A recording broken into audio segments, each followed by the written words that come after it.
Hello guys, welcome to the Cortex Medicine and I am the Bogus Dog. Okay, so today we will read about the alcohol.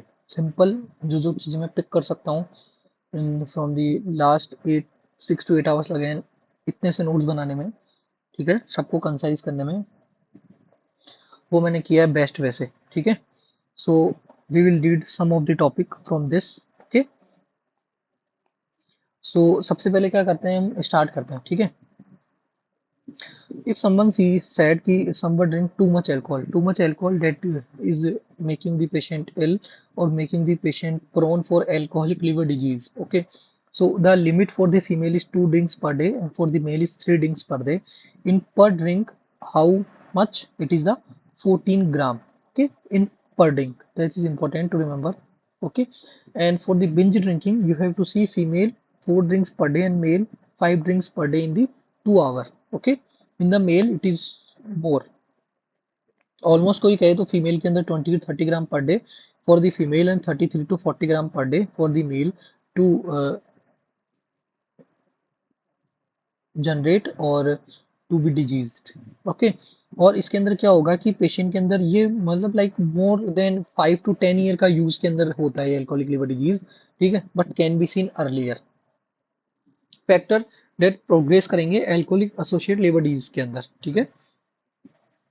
Okay, इसके अंदर क्या क्या है भाई? Alcohol dose more than 1 drink per day for women, more than 2 drink per day for men. Okay, ये alcohol associate liver disease के लिए है, अल्कोहलिक लिवर डिजीज के लिए नहीं है, इसलिए यहाँ पे क्या है, जो कंटेंट है उसको कम किया हुआ है, ठीक है, अमाउंट को. इसके अलावा ड्रिंकिंग पैटर्न कैसा है पेशेंट का, विदाउट मील ले रहा है, बिंज ड्रिंकिंग कर रहा है. जेनेटिक फैक्टर क्या है? देखो, जेनेटिक फैक्टर मल्टीपल है, इसके अंदर सबसे इंपॉर्टेंट जो याद कर सकते हैं वो है PNA PLA3 polymorphism. Female gender, smoking, increase body mass index and chronic liver disease है उसको पहले से ही intestinal microbiota. Chronic liver disease जैसे पेशेंट पहले से ही किसका है, एक पेशेंट पहले से किसका है, विल्सन डिजीज का पेशेंट है, या फिर पहले से विल्सन या फिर हीमोक्रोमेटोसिस का पेशेंट है, तो दीज आर दी ऑलरेडी क्या है, प्रोन है एल्कोहलिक से लिवर डिजीज के लिए. इसमें एक स्पेशल लाइन लिखी हुई है कि स्मोकिंग क्या एक प्रकार से इंडिपेंडेंट रिस्क फैक्टर है, तो being a female doing smoking and doing binge drinking is a dangerous combination, ठीक है. अब ऐसे मत बोलना कुछ भी, ठीक है. अब बात करते हैं यहाँ पे एल्कोहल, एल्कोहल के बाद एसिटाल्डिहाइड और एसिटाल्डिहाइड के बाद एसीटेट बन रहा है. देखो अल्कोहल क्या है, एल्कोहल डिहाइड्रोजन यहाँ पे काम आ रहा है और यहाँ पे काम में आ रहा है एसिटाल्डिहाइड डिहाइड्रोजन 2, ADH और ALDH. इसके अंदर क्या हो रहा है कि क्रोनिक कुछ जो पेशेंट क्रोनिकली ड्रिंक करते हैं उनके अंदर क्या होता है, एंजाइम क्या होता है, स्टिमुलेट हो जाता है, वो है CYP2E1. ओके, जब अल्कोहल से एसिटाल्डिहाइड बनता है तो रिएक्टिव ऑक्सीजन स्पीशीज निकलती है, ये क्या करती है, लिपिड पर ऑक्सीडेशन को बढ़ाती है, ठीक है, साथ में इंक्रीज करती है NADH और NDH के रेशो को, जिससे क्या होता है, बीटा ऑक्सीडेशन क्या हो जाता है, डिक्रीज होता है. As the beta oxidation decrease, fatty liver fatty जो फैट है उनका ऑक्सीडेशन डिक्रीज होगा तो क्या होगा, स्टोर होगी ज्यादा, ठीक है. और एसीटेट भी अल्टीमेटली क्या कर रहा है, एसिटाइल कोएंजाइम में बना रहा है, सिंपल. इससे क्या होगा, फैटी एसिड ज्यादा होगा और ट्राइग्लिसराइड इंक्रीज होंगे. अब बात करते हैं एल्कोहलिक लिवर डिजीज के अंदर. अब देखो यहाँ पे इंपॉर्टेंट है कि ऑलमोस्ट ऑलवेज यदि AST और ALT का रेशो 2:1 के आसपास है तो ये क्या होगा, ऑलमोस्ट ऑलवेज क्या होगा, एल्कोहलिक हिपेटाइटिस होगा, ठीक है. यदि ये रेशो 3:1 के अंदर हो गया तो श्योर हो जाएगा, डेफिनेट हो जाएगा कि पेशेंट क्या है, एल्कोहलिक हिपेटाइटिस का पेशेंट है, डेफिनेटली. अब यहाँ पे हो क्या रहा है, एक्चुअली क्या कर रहा है, अल्कोहल यूज B6. ओके, अब अल्कोहल जैसे B6 का यूज कर रहा है तो और ALT के मेटाबॉलिज्म के लिए भी अपन को क्या चाहिए, B6. तो एज ALT के मेटाबॉलिज्म के लिए B6 की नीड है, लेकिन वो अभी क्या है, कम है, डिक्रीज है, तो ये क्या हो जाएगा, अल्टीमेटली इंक्रीज हो जाएगा. Okay, that's why it is 3:1. अब बात करते हैं, एक टूल काम में आता है, audit tool. Alcohol use disorder inventory test है for identifying patient with alcohol use disorder, ठीक है, सिंपल. और एक होता है केस क्वेश्चनर, ये अल्कोहल डिपेंडेंस एंड अब्यूज को बताता है, अल्कोहल यूज की प्रॉब्लम को बताता है, ये बताता है पेशेंट को आइडेंटिफाई करना है अल्कोहल यूज डिसऑर्डर, सिंपल, नाम याद रखना, ऑडिट टूल. इसके अलावा एक फैटी लीवर को देखने के लिए एक नॉन इन्वेजिव मेथड काम में आता है, फाइब्रोस्कैन, बहुत फेमस है, ठीक है. Less than 6 kPa normal value है इसकी. अब 3 टर्म दिया रीसन ने, alcoholism, abuse and dependence. What is alcoholism? Defined by behavioural pattern कैसा है उस पेशेंट का, और consequence of alcohol intake note bye amount, ठीक है. कंसिक्वेंस ऑफ एल्कोहल इंटेक मतलब एल्कोहल इंटेक लेने के बाद में उसने क्या किया है, उसका क्या कंसिक्वेंस है. अब्यूज की बात करते हैं। अब्यूज का मतलब है कि पेशेंट का एडवर्स इफेक्ट हो रहा है जो कि उसकी सोशल, फैमिली, ऑक्यूपेशनल और हेल्थ स्टेटस को क्या कर रहे हैं, डिग्रेड कर रहे हैं। एक पेशेंट था, जैसे हमारे एक स्टाफ था जो क्या करता था, एल्कोहल ड्रिंक करके रोड पे क्या हो गया, लेट गया रोड पे, नाइट में सो गया, सुबह तक सोता रहा। अब वो ऐसा पेशेंट है जिसको हमने सस्पेंड कर दिया, उसके बाद भी वो कंटिन्यूसली क्या है, ड्रिंक करता है अभी भी। तो डेट्स द अल्कोहल अब्यूज। क्यों? क्योंकि उसके सोशल, उसकी फैमिली और उसका ऑक्यूपेशनल, तीनों क्या हो रहे हैं, अफेक्ट हो रहे हैं, और आइदर वन उसका अफेक्ट हो रहा है। डिपेंडेंस इज देख, डिपेंडेंस इज वॉट, कि उसके एडवर्स इफेक्ट हो गए हैं पेशेंट को, फिर भी वो क्या कर रहा है, उसका अल्कोहल सीकिंग बिहेवियर है। एक पेशेंट है जो कि क्या आ रहा है, क्रॉनिक एसाइटिस लेके आ रहा है, बिल्कुल ठीक है, एसाइटिस लेके आ रहा है, एवरी एली उसका 2 बार टैप होता है, एल्बुमिन उसके लगता है, फिर भी क्या हो रहा है, पेशेंट अल्कोहलिक की क्रेविंग नहीं जा रही उस पेशेंट के अंदर। तो this is the alcoholic dependence. Okay, case is a question that is use for the diagnosis of alcohol dependence and abuse. ये डिपेंडेंस और अब्यूज दो चीजों को करने के लिए होता है, ठीक है। अब एक्चुअली क्या है, केस के अंदर 4 एक्रोनिम, और 4 एक्रोनिम किन किन चीज के लिए यूज हो रहे हैं। C4 कट डाउन, A4 यहाँ पे एनर्ड तो नहीं हो आप, ठीक है, पीपल एनर्ड तो नहीं है आपसे, हैवी फील गिल्टी, और यहाँ पे आई ओपनर। ओके, अब बात करते हैं मल्टीपल स्कोर। मल्टीपल स्कोर में 3 या 4 स्कोर जो पढ़ेंगे, जो कि बहुत इंपॉर्टेंट है। And the most famous one score is the Child Turcotte Pugh classification, ठीक है। इट इज द मस्ट, जैसे अपने लिए क्या होता है, जो सर्जरी के अंदर एक स्कोर होता है, कौन सा, ईवीएम वाला स्कोर जो करते हैं हम, बहुत फेमस स्कोर है, ठीक है। वैसे ये वाला स्कोर है जो child child Turcotte Pugh classification, ये यहाँ पे बहुत फेमस स्कोर है, ठीक है। इसके अंदर हो क्या रहा है, 5 चीजें ले रहे हैं हम, एंसेफेलाइटिस या एनसेफेलोपैथी, एक्चुअली एंसेफेलाइटिस नहीं, encephalopathy, ascites, bilirubin, albumin, prothrombin time, ठीक है। ये 5 थिंग्स है। इसके अंदर एक्चुअली क्या याद है, अपन को बीच वाला याद रखना है, ठीक है, ये वाला। आप बीच वाला याद रखिए, मिडिल वाला, remember the middle one, and you will never forgot और नेवर डू द मिस्टेक। यहाँ पे एक सा याद कर सकते हैं, बिलिरुबिन को आप कैसे याद करिए, B for by, two, so two in the middle, 2 to 3। Okay, और यहाँ पे याद रखना है कि पॉइंट कहाँ से स्टार्ट हो रहे हैं, 1 से 3 की तरफ। And class B is the 7 to 9, ये भी याद रखना है आपको, class B is the 7 to 9। Okay, उसके बाद एक नया स्कोर आया, model for end stage liver disease, it predict the short term prognosis in patient वो अंडरगोइंग टिप्स एंड सर्जरी वाले पेशेंट के अंदर शॉर्ट टर्म प्रोग्नोसिस। प्रायोरिटाइज करना है पेशेंट को लिवर ट्रांसप्लांट के लिए, कौन सा पेशेंट को इंक्लूड करना है, कौन से को रिमूव करना है लिस्ट में से, और एसेस करना है प्रोग्नोसिस इन दी लिवर सिरोसिस। 3 थिंग काम में है इसके अंदर, CBI जिसका निमोनिक है, C for creatinine, B for bilirubin, I for INR। Calculation कभी नहीं बोलेगा वो। इसके बाद एक नया स्कोर आया, मेल सोडियम, उन्होंने इसमें सोडियम ऐड कर लिया। उसके बाद आया पेल्ड स्कोर। पेल्ड स्कोर मतलब paediatric and stage liver disease. Paediatric है मतलब बच्चे को देखेंगे, बच्चे के अंदर देखेंगे मतलब बच्चा कितना छोटा है, it is the age, and बच्चे का न्यूट्रिशन स्टेटस कैसा है, और बच्चे का बिल्ड कैसा है। बच्चे के बिल्ड के लिए क्या दिया, एल्बुमिन। तो पहले से इंक्लूड हो रहा है, नहीं हो रहा है, नहीं हो रहा है, तो यहाँ पे क्या इंक्लूड कर लिया, बच्चे के बिल्ड के लिए एल्बुमिन। तो it is showing the build of the child, ठीक है, एल्बुमिन, उसका न्यूट्रिएंट स्टेटस और उसकी एज। उसके बाद आया एक नया स्कोर, मेल 3.0, और ये प्रिडिक्ट करता है, बेटर एक्यूरेसी शो कर रहा है ये, predicting the short term mortality. और यहाँ पे क्या हुआ, फीमेल को लिया, ठीक है, और यहाँ पे भी क्या लिया, उसके न्यूट्रिशन स्टेटस को लिया। तो it is including the sex and the albumin apart from male sodium. ये यहाँ पे क्या इंक्लूड किया हुआ है, देखो एक्स्ट्रा, यहाँ पे सीरम सोडियम, और यहाँ पे एल्बुमिन एंड सेक्स, ठीक है। अब बात करते हैं सैटरडे नाइट पालसी या क्रच पालसी। क्रच मतलब कई पेशेंट होते हैं जो फिजिकली हैंडीकैप्ड होते हैं, वो क्या करते हैं, साइड में इन दी आर्मपिट क्रच लगा के चलते हैं, ठीक है। इन पेशेंट के अंदर क्या होता है, कंप्रेशन होता है, ठीक है, okay, against the humerus bone. इससे क्या होता है, इससे रेडियल नर्व क्या होती है, इंजर्ड होती है। रेडियल नर्व के अंदर क्या होती है, पालसी होती है, और इससे क्या होता है, पेशेंट को रिस्ट ड्रॉप होता है, patient is unable to extend, ठीक है। यहाँ पे क्या होता है कि जो एक्सटेंशन नहीं हो रहा है, तो क्या हो रहा है, जो फ्लेक्जन मसल है वो क्या होती है, अनअपोज्ड फंक्शन करती है, इसलिए पेशेंट को रिस्ट ड्रॉप होता है। कौन कौन सी मसल, एल्बो की मसल, रिस्ट की मसल, फिंगर्स की muscle, the muscles are triceps, anconeus, long extension of wrist, and the muscle of posterior forearm. अब बात करते हैं HHS, holiday heart syndrome. It is the binge consumption of alcohol during weekends और holidays के अंदर। और ये पेशेंट क्या होते हैं, पेशेंट लेके आएंगे इमरजेंसी के अंदर कि सर पाल्पिटेशन हो रहे हैं, ठीक है। तो what we have to rule out in these patient, atrial fibrillation, okay. So it is the alcohol induced arrhythmia और एट्रियल फिब्रिलेशन।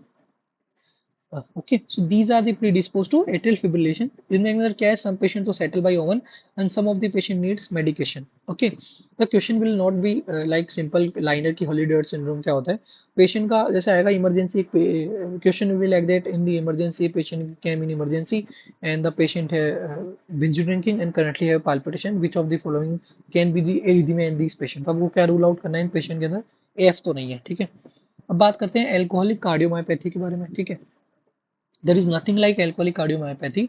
एक्चुअली ये मैंने इसलिए लिखा हुआ है क्योंकि डायलिटेड कार्डियोमायोपैथी के अंदर एक टर्म है एल्कोहल, एक इटियोलॉजी उसकी एल्कोहल, और वो मोस्ट कॉमनली पूछते हैं और मोस्ट कॉमनली मिलता भी है एक्चुअली. ठीक है, सो इट इज द रिवर्सिबल, बिल्कुल सही है. एक्चुअली होता क्या है कार्डियोमायोपैथी का, ये जो पैथोजेनेसिस है, it is a pathogenesis of किसकी, कार्डियोमायोपैथी की. एक्चुअली क्या होता है, सेल इंजरी होती है, मल्टीपल ईटियोलॉजी, जैसे कोई वायरल डिजीज हो गई, मायोकार्डाइटिस हो गया किसी पेशेंट के अंदर, या फिर कोई टॉक्सिटी हो गई, या पेरिपार्टियम कार्डियोमायोपैथी है. These are the multiple etiologies. इन ईटियोलॉजी का कारण क्या होता है, सेल इंजरी होती है, फाइब्रोसिस होता है. ठीक है, इसके कारण क्या होता है, अब जैसे सेल इंजरी हुई, फाइब्रोसिस हुआ, कौन सी सेल, मायोसाइट इंजरी हुई, तो इनमें स्ट्रक्चरल डैमेज हो रहा है. जैसे ही सेल के अंदर स्ट्रक्चरल डैमेज हो रहा है, हार्ट की स्ट्रक्चर के अंदर स्ट्रक्चरल डैमेज हो रहा है, तो रिस्क ऑफ एरिथमिया इंक्रीज होता है. जैसे आपने पढ़ा होगा तो sparing tissue lead to more arrhythmia, same like that. Okay, cell injury हुई, फाइब्रोसिस हुआ, फाइब्रोसिस होने से क्या हो रहा है, सेल क्या हो रही है, श्रंकन हो रही है, श्रंकन हो रही है तो उसका क्या हो रहा है, वेंट्रिकल साइज बढ़ रहा है अल्टीमेटली, और थिन वॉल क्या हो रही है, थिन हो रही है. ठीक है, वॉल थिन हो रही है, इससे क्या हो रहा है, it will hold the more blood and not effectively pump. Blood तो मोर इफेक्टिवली कर रहा है बट मसल मास ही नहीं है, as muscle mass is not here, तो इफेक्टिवली पंप नहीं कर पा रहा है. इफेक्टिवली पंप नहीं करेगा तो क्या होगा, decrease contractile function and reduce the ejection fraction. If the body is feeling like patient, हमें क्या हो रहा है, इजेक्शन फ्रैक्शन ही नहीं मिल रहा है, हमें ब्लड वॉल्यूम ही नहीं मिल रहा है, तो बॉडी क्या करेगी, रिफ्लेक्सली एक्टिवेट करेगी इसको, सिंपैथेटिक नर्वस सिस्टम को एंड रास को. सिंपैथेटिक नर्वस सिस्टम क्या करेगा, हार्ट रेट को बढ़ाएगा और पेरिफेरल वैसोकंस्ट्रिक्शन करेगा. ठीक है, और रास क्या करेगा, प्रीलोड बढ़ाएगा. हाउ, रास क्या करेगा, सोडियम वाटर को कंजर्व करेगा, इससे क्या होगा, प्रीलोड बढ़ेगा. प्रीलोड बढ़ेगा तो किसके ऊपर लोड बढ़ रहा है, preload is the more input in the heart. ठीक है, यदि हर्ट के अंदर मोर इनपुट आ रहा है, हर्ट के अंदर मोर ड्रेनेज हो रहा है, तो वो क्या करेगा, इफेक्टिवली पंप पहले से ही नहीं कर पा रहा है और अब और पंप नहीं कर पाएगा effectively. So ultimately this can lead to progressive heart failure. Okay, समझ में आया, pathogenesis. What are the etiologies, multiple etiology है, genetic, infection, systemic, toxin, drugs, endocrine, peripartum. Genetic के अंदर टाइटिन मोस्ट कॉमन है, इन्फेक्शन के अंदर जैसे HHV6 है मोस्ट कॉमन शायद, और अदर के अंदर चागास मोस्ट कॉमन पैरासाइट है. टॉक्सिक के अंदर आपको लेड याद रखना है, और एक सेलेनियम, एक कैशान डिजीज नाम से पूछ सकते हैं टर्म, और थियामिन भी करवाता है. ड्रग्स के अंदर बैड प्रोग्नोसिस होता है इन पेशेंट के अंदर, डॉक्सोरुबिसिन, डेनोरुबिसिन, एंथ्रासाइक्लिन है, एंड एक साइक्लोफॉस्फोमाइड. ठीक है, अदर है. इन पेशेंट के अंदर हम एमआरआई एंजियोग्राम करवाते हैं to rule out coronary artery disease if persist, if जो पेशेंट परसिस्ट कर रहा है, परसेंट कर रहा है first time at age of 30 years, क्योंकि साइलेंट एमआई भी होता है इन पेशेंट के अंदर. ठीक है, अब बात करते हैं peripartum cardiomyopathy, around the delivery के आसपास होती है. It have the best prognosis among डीसीएमपी.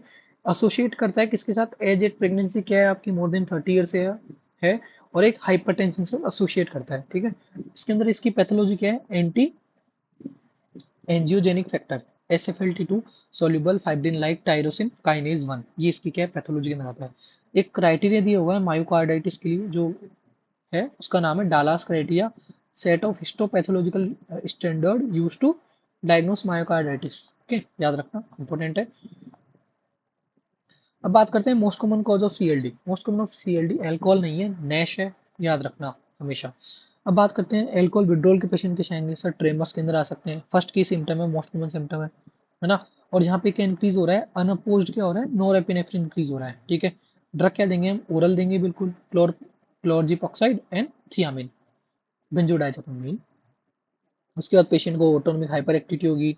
फिर 8 to 12 आवर के अंदर सिम्टम मॉडरेट हो जाएंगे, like alcohol paranoia, fix delusion due to increase in the dopamine. यहाँ पे भी हम ओरल बेंजोडाइजेपिन हम थियामिन दे रहे हैं. एल्कोहलिक हेलुसिनेशन लग जाएंगे, हेलुसिनेशन जैसे ऑडिटरी, आपने देखे होंगे कई पेशेंट जो एल्कोहलिक होते हैं वो इधर उधर घूमते आवाज देते हैं, हाँ भाई क्या बोल रहा है, what are you saying to me, what are you saying to me. तो these are the auditory hallucination, continuous के ऑडिटरी रहेंगे. बट पेशेंट का सेंसोरियम कैसा है, यहाँ पे क्लियर सेंसोरियम है, पेशेंट को पता रहेगा कि मुझे यहाँ जाना है अभी. ठीक है, उसके बाद है severe within 12 to 24 hours के अंदर क्या होगा, GTCS alcohol withdrawal seizure. As you know seizure क्या है, इमरजेंसी। इमरजेंसी के हमने क्या किया, आईवी ड्रग को यूज किया, तो कौन सी, आईवी बेंजोडाइजाप आईवी डाइजिपाम, जो कि आईवी क्या है, आईवी बेंजोडाइजापाम है, बेंजोडाइजापिन है। ठीक है। उसके बाद डेलिरियम ट्रेमेंस, और यहाँ पे क्या होएगा, विजुअल हेलुसिनेशन आएंगे, इंपॉर्टेंट याद रखना। ठीक है। और यहाँ पे हम, क्योंकि it is a life threatening condition, तो हम यहाँ पे क्या देंगे, IV lorazepam and thiamine. Disorientation, autonomic hyperactivity रहेगी इन पेशेंट के अंदर। ठीक है, ये इंपॉर्टेंट है। ओके। अब बात करते हैं de addiction. Proper de addiction के लिए क्या करना है, रिलैप्स को प्रिवेंट करने के लिए या तो एंटी क्रेविंग दो पेशेंट को, या फिर डिटिडेंट दो। ठीक है। एंटी क्रेविंग के क्या दो, एकेम्प्रोसेट एनएमडी एंटागोनिस्ट है, या फिर नेल्ट्रेक्सोन जो कि ओपियोइड एंटागोनिस्ट है, या फिर डिटरेंट जो कि एवर्जी थेरेपी के अंदर आते हैं, जो कि पेशेंट जिन्हें पुअर मोटिवेशन उनको देना है, वह है डाइसल्फिराम, और ऑफ होना चाहिए पेशेंट एल्कोहलिक से एटलीस्ट 12 आवर बिफोर, और it is the aldehyde dehydrogenase inhibitor. ठीक है। सचिन और सर से लिए हुए हैं स्लाइड। ठीक है। अब यहाँ पे क्या है, एल्कोहल प्लस ओपीएम टुगेदर है तो नाल्ट्रेक्सोन, एल्कोहल प्लस निकोटिन है तो टोपिरामेट, ओनली एल्कोहल है तो एक एम्प्रोसेट देना है, और ओनली टोबैको तो आपको वन एसिलिन प्रीफर कर लिए, लेकिन यहाँ पे सुसाइडल टेंडेंसी होती है। अब बात करते हैं वर्निकी कॉर्सकॉफ सिंड्रोम की। वर्निके कॉर्सकॉफ सिंड्रोम क्या है, पेशेंट वर्निके एंसेफेलोपैथी के अंदर आया, यह अक्यूट कंडीशन है, जबकि कॉर्सकॉफ साइकोसिस एक क्रोनिक कंडीशन है। इंपॉर्टेंट क्या है वर्निकेज, इसके अंदर इसकी ट्रिक होती है ये, Goa global confusion, ophthalmoplegia, ataxia, ophthalmoplegia which nerve, six nerve है ना, lateral rectus palsy means six nerve palsy, ataxia. Korsakoff के अंदर क्या है, पेशेंट कॉन्फिब्रेशन आएगा, make up stories to fill again, मतलब बीच में, मतलब किसी भी स्टोरीज को फिल करने के लिए क्या कराएगा, झूठी कहानी या फॉल्स स्टोरीज बताएगा। जैसे आपने नीट की प्रिपरेशन स्टार्ट करी, वो चीज़ पता है आपको, आप नीट क्लियर कर दिए, पीजी वो चीज़ पता है, लेकिन बीच में क्या किया आपने, इन दी होल 6 मंथ, वो क्या करेगा, मेकअप स्टोरीज बनाएगा। ठीक है। पेशेंट के अंदर रिसेंट मेमोरी का लॉस होगा और एंटीग्रेड एमनेशिया होगा। एक्चुअली इन पेशेंट के अंदर क्या करते हैं, यदि पेशेंट हाइपोग्लाइसीमिया के अंदर आता है, जैसे पेशेंट वर्निकेज एंसेफेलोपैथी के, तो हमें थियामिन देना होता है। इसका ट्रीटमेंट क्या है, थियामिन। ओके। हमें डेक्स्ट्रो ग्लूकोज देने से पहले इस पेशेंट को थियामिन देना है। क्यों, रीजन क्या है, इसका रीजन क्या है कि ये पेशेंट जो पायरुवेट से एसिटाइल कोएंजाइम का एक पाथवे होता है, आपको पता है ऑक्सीडेशन के अंदर। ठीक है। इसके अंदर पायरुवेट डिहाइड्रोजन कॉम्प्लेक्स बनता है E1 E2 E3, और यहाँ पे थियामिन पायरोफॉस्फेट नाम का एंजाइम या कोफैक्टर क्या होता है, इंपोर्टेंट होता है, दिस कोफैक्टर। ठीक है, ये कोफैक्टर इंपॉर्टेंट है। अब ये कोफैक्टर इंपॉर्टेंट है, उसके लिए क्या काम में आ रहा है, थियामिन। अब यदि ये कोफैक्टर अवेलेबल नहीं है और आपने डेक्सट्रोज दे दिया, तो ग्लूकोज फास्टली पायरुवेट में कन्वर्ट होगा, और पायरुवेट एसिटाइल कोएंजाइम में कन्वर्ट होने के चांस है। पहले से ही पेशेंट के पास थियामिन का लेवल कम है, पेशेंट पहले ही वर्निकेज के अंदर आया हुआ है, और आपने उसको आपने ग्लूकोज दे दिया, तो ये क्या हो जाएगा, पायरुवेट एसिटाइल कोएंजाइम में तो चेंज होगा नहीं, और ये पायरुवेट किसके अंदर चेंज हो जाएगा, लैक्टिक एसिडोसिस के अंदर चेंज हो जाएगा, लैक्टिक एसिड के अंदर। ठीक है। और ये लैक्टिक एसिड क्या करेगा, it will cause the more neural damage, ये लिखा हुआ है। ठीक है। दैट्स वाई ऐसे पेशेंट के अंदर, जो कि वर्निकेज पेशेंट होते हैं, जो कि इमरजेंसी के अंदर आते हैं, उन्हें आपको पहले क्या देना होता है, थियामिन। थियामिन कितना देना होता है, 100 mg IV। ठीक है। So these are the important point from alcohol. I thought कुछ मिस हो भी सकता है, क्योंकि पॉइंट ही इतने सारे थे। ठीक है। I hope you loved it. Thank you, keep following, keep sharing.